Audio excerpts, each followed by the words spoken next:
Dilematisnya tuh sebenarnya dia kenapa nggak pernah beli striker yang benar-benar kayak benar-benar goal getter tuh gara-gara anomali ini sih, Rashford, Martial, dulu nambah si siapa Greenwood gitu ya. Nah, kalau kita udah sepakat ya Gi ya, kan kalau gua out dan lu ini kan Martial in dan gua Martial out. Sebenarnya gue out juga sih, cuman ya karena lo ini ya. Kita harus berdebat. Kita harus berdebat soalnya. Harus berdebat.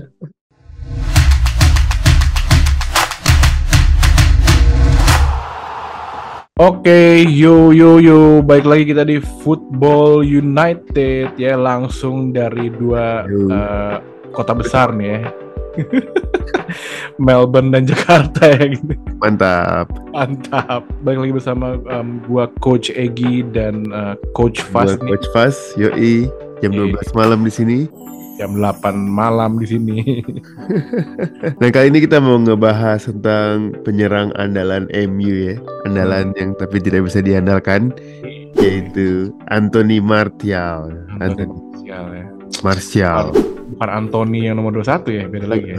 Ini Anthony nomor 9. Tapi sebelum kita masuk ke topik ya, seperti biasa jangan lupa like dan subscribe ya channel kita Football United TV, dan ya nanti akan ada update terus ya kan, berita-berita tentang MU, analisa tentang MU. Dan jangan lupa ya nanti kalau misalnya kalian belum subscribe di YouTube channel kita di Football United TV, dan itu kita ada beberapa channel sih namanya mirip ya, pokoknya cari yang ada gambar orangnya lagi nendang ya. Kalau iklan tuh jangan lupa yang ada badaknya cuy. Emang ada banyak ya? Ada. Pantesan selama ini subscriber kita nggak lari ke sana, AdSense ke sana. Ya langsung deh Fast. Ini Oke, langsung aja ya. Coach Fast nih. Menurut lo Martial nih, kita udah di penghujung, nggak di penghujung sih, udah mau habis lagi sini liga sih. Menurut lo Martial for the next seasons in or out nih gitu loh. Iya, ini sebuah perdebatan ya. Dan kayaknya fans MU juga banyak yang pro dan kontra nih sama Martial ya kan. Nah, kalau kita udah sepakat ya Gi ya, kan kalau gua out dan lu ini kan Martial in dan gua Martial out. Sebenarnya gue out juga sih, cuman ya karena lo ini ya. Kita harus berdebat soalnya. Kalau gue punya beberapa poin ya kan, setelah gue research sedikit tentang Martial ini dan performanya, dan gue ada beberapa poin yang bisa menjadi argumen kenapa Martial ini kayaknya harusnya dijual aja nih ya, at least akhir musim ini. Yang satu yang jelas poin yang paling important yang semua orang juga tahu ya kan, Martial ini cedera terus ya kan, cedera terus-terusan. Sebagai perbandingan aja, dia musim ini baru main jadi inti tuh 6 kali, dan perbandingan ya Wout Weghorst aja udah 6 kali jadi main. Padahal dia baru masuk bulan Januari, baru sebulan. Game time-nya lebih banyak Wout Weghorst gitu ya. Akhirnya Wout Weghorst itu malah dijadiin Joelinton-nya di Newcastle. Ya, jadi itu salah satu yang jelas salah satu poin utamanya Martial kan. Baru main sedikit 5 menit cedera lagi. Sakit pinggang. Baru main sedikit cedera lagi. Walaupun dia potensinya banyak ya kan, walaupun sama Ten Hag udah dari awal, dari pramusim sama Ten Hag udah dicoba lah, udah dicoba banget lah, dikasih kesempatan banyak tuh Martial kan, dari waktu zaman main di Melbourne gue nonton sendiri Martial bikin jadi false nine kan, cocok sebenarnya sama skemanya Ten Hag. Tapi begitu masuk musim cedera, gagal. Jadi jangan-jangan kemarin pas di Melbourne Martial duduk di kursi plastik jebol lagi. Makanya pinggangnya kenapa-napa lagi. Iya, itu menurut gue poin pertama. Kalau lu ada bantahan kalau dia cedera terus? Kalau menurut gue cedera terus tuh ya emang udah jadi part of life-nya Martial ya, karena emang tipikal ya, kalau emang sprinter itu ya selalu pasti sering banget cedera sih, pasti ya. Itu udah kayak kayak Luke Shaw, Marcus Rashford gitu ya. Itu tuh tipikal sprinter yang sering banget cedera sih. Dan menurut gue sebenarnya Martial itu juga, menurut Ten Hag tuh dia seneng banget nih sama Martial ya, karena emang tipikal pemain yang bisa bagus buat pressing gitu, memang masuk ke dalam skema Ten Hag gitu ya. Dan bener banget sih, memang Wout Weghorst memang jauh game time lebih banyak ke Martial, tapi sebenarnya untuk secara impact-nya sih lebih bagus Martial. Kemarin lihat nggak pas lagi Martial masuk gantiin Weghorst, jauh lebih impactful ya, tiba-tiba langsung golin gitu. Menurut gue sih masih bisa dipertahanin sih Martial tuh ya, buat jadi case squad player aja sih menurut gue. Buat mungkin cari cadangan bisa ya masuk back ya. Tapi ini gue lihat nih gue buka transfer market nih ya. Gue lihat historinya dia cedera dari tahun 2022 aja deh. Tuh fitness injury Oktober 15 ya kan, 14 hari.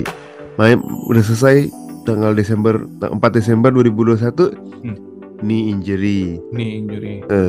Nah, terus Februari 2022 cuma 2 bulan nih muscle injury. Habis itu sembuh Juli hamstring injury. Itu berarti kan 3 bulan injury lagi. Agustus 2022 Achilles. Waduh, itu sakit tuh Achilles. Berarti sebulan dia cedera lagi. Oktober 2022 back injury. Injury beda-beda semua lagi. 2 bulan cedera. Januari 14 nih 14 Januari 2023 unknown injury. Makin ada aja nih, saking udah gak ada lagi apa yang cedera nih. Kayak kita zaman sekolah ya nyari surat dokter nih jangan masuk buat ngapain. Terusannya sampai unknown injury. Iya. Parah juga. Dan terakhir akhirnya Februari ini hip injury. Jadi sekarang dia masih belum balik nih hip injury. Jadi itu satu. Benar.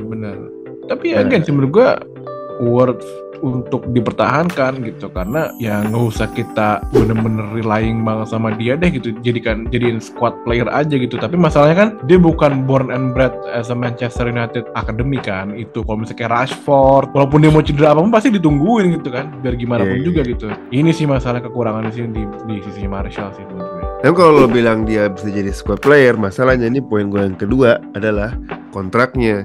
Satu, kontraknya gajinya itu fantastis kan, fantastis, 250.000 pound per week. Itu lebih gede daripada Bruno.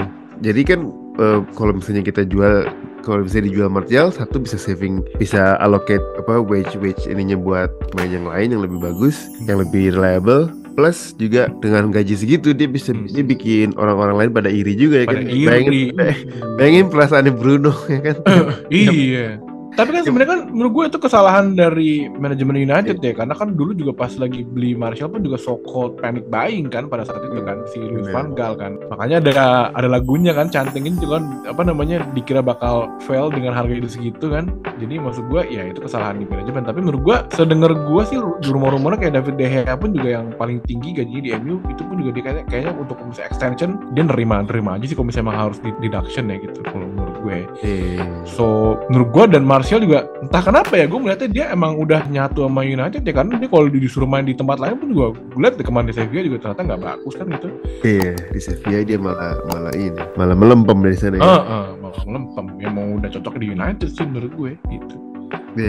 Dia salah satu ini juga kontraknya habis tahun depan 2024. Jadi kalau mau dijual itu ya akhir musim ini paling baik waktunya, karena at least masih 1 tahun kontrak kan, jadi masih ada value-nya buat dijual. At least laku 20 juta juga udah happy. Kayaknya setengah harga kan, waktu beli kan sekitar 40 jutaan kan. Jadi kalau misalnya akhir tahun ini dijual sebenarnya itu lumayan sensible transfer gitu. Udah mau habis kontraknya, daripada naikin gaji lagi mending kita jual. Yang jadi masalah kalau misalnya dia balik nih sembuh terus ternyata akhir-akhir musim golin mulu, nah itu itu.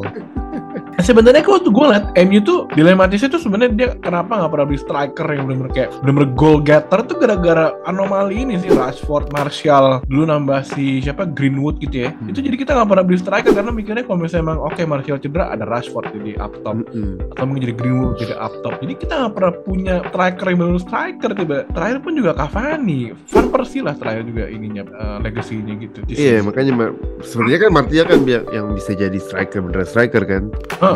Dia pakai nomor 9 pun berarti kan menandakan dia sebenarnya pengen jadi number 9 gitu di tim. Tapi secara kenyataan dia belum bisa membuktikan bisa viable. Nah poin gue yang keempat adalah dia sekarang umurnya udah 27 gitu. Martial tuh dibeli dari umur 20, sekarang umur 27. Cuma kayaknya selama ini udah 8 tahun di MU masih harapan aja gitu. Iya benar-benar. Jadi kalau misalnya mau dijual pun ini umur emas untuk dijual, jadi ada nilai lebihnya gitu masih dibandingkan nanti kayak Phil Jones kan di extend kontraknya akhirnya benar-benar kayak sampah. Lord kali itu asli. Iya. Ini Phil Jones pun selesai kontraknya di MU mungkin dia pensiun kali. Siapa yang mau hire dia? Gua itu kenapa tuh kayak fringe players di MU itu selalu ada aja gitu dari waktu ke waktu ya. Dan tweetnya nggak pernah dibuang tuh. Gue bilang Phil Jones ya, gue nggak tahu dia dukunnya di mana tuh, kayak hebat juga ya. Iya, jadi poin gue yang terakhir ini umurnya dia sebenarnya umur emas. Jadi make or break itu musim ini. Kalau make or break, kalau misalnya dia musim ini masih nggak bisa reliable ya berarti mendingan kita jual, mumpung masih bisa pertahanin value-nya. Tapi kalau menurut gue sih ini ya, menurut pendapat gue sih mungkin ya udah dia harus punya, kita harus kasih pilihan ke dia, karena kan menurut gue Ten Hag itu rencananya gosipnya adalah di legacy dia kan dia akan mengatur threshold dari wage-nya dari masing-masing pemain kan, karena kan biar nggak ada star player di situ gitu. Jadi makanya rencananya mau diatur kan tuh gajinya gitu, karena kalau misalnya dari threshold gajinya Arsenal pun juga jauh di bawah MU loh, kayak Saka pun juga jauh lebih kecil daripada mereka ini gitu. Nah, jadi menurut gue nggak ada salahnya kalau misalnya Martial memang if you wanna stay, so then you have to have kayak the fact that lu bakal deducted gitu, karena memang ya udah lu mau kemana lagi gitu, karena udah terlalu nyaman di United dan dia ya udah jadi squad player. So makanya balik lagi ke sistem SAF gitu, punya pemain yang lebih dari 2 gitu untuk striker lah, untuk option sih gitu menurut gue. Gitu sih menurut gue. Berarti kesimpulannya satu kalau poin kontranya adalah dia sering cedera ya kan. Di tahun ini cuma 6 kali main gitu kan. Sama Weghorst yang baru datang aja pun udah kalah. Tapi kalau menurut lo dia karena dia emang pola permainannya yang suka lari gitu jadinya kayaknya wajar gitu cedera. Lah pasti lah. Terus kalau gue yang kedua itu kita ngomongin kontraknya ya kan, tahun depan udah mau habis dan gajinya juga gede banget. Tapi kalau menurut lo poinnya itu kemungkinan dia masih bisa dinego gitu kontraknya. Bisa banget gitu. Iyalah ya sih. Mau kemana lagi dia mau ini ya. Paling mungkin potensial dia ke Newcastle. Gue kalau misalnya emang mau naik gaji ya sih. Dan yang terakhir karena umurnya 27, kalau menurut gue ini waktu emas untuk dijual. Tapi kalau menurut lo dia bisa jadi istilahnya jadi squad player lah, jadi squad player. Lapis kedua juga. Oke, itu adalah perdebatan kita antara Martial ya kan, in or out ya. Martial in and out. Jadi kalau misalnya kalian punya opini-opini masing-masing ya kan, tim Martial in apa tim Martial out, silakan. Atau mungkin tim Martial art kan. Jadi tadi merupakan akhir dari pembicaraan kita nih tentang Martial in or Martial out. Mungkin next episode-nya mungkin mau De Gea in or De Gea out, bebas. Kalian kalau misalnya emang punya rekomendasi atau mungkin suggestion gitu, guys boleh dong kalau misalnya mau bahas apa gitu, nanti kita bakal bahas. Phil Jones in, Phil Jones out ya kan. Phil Jones dipertahankan Phil Jones ya. Phil Jones testimonial games apa enggak gitu. Oke guys. Dan sebelum pamit, gue jangan lupa gue mau ngingetin juga untuk subscribe di YouTube channel kita di Football United TV, dan jangan lupa juga di follow di Instagram kita di Football United channel gitu ya. Oke, so lagi signing out. And fast signing out. Salam Football United. United.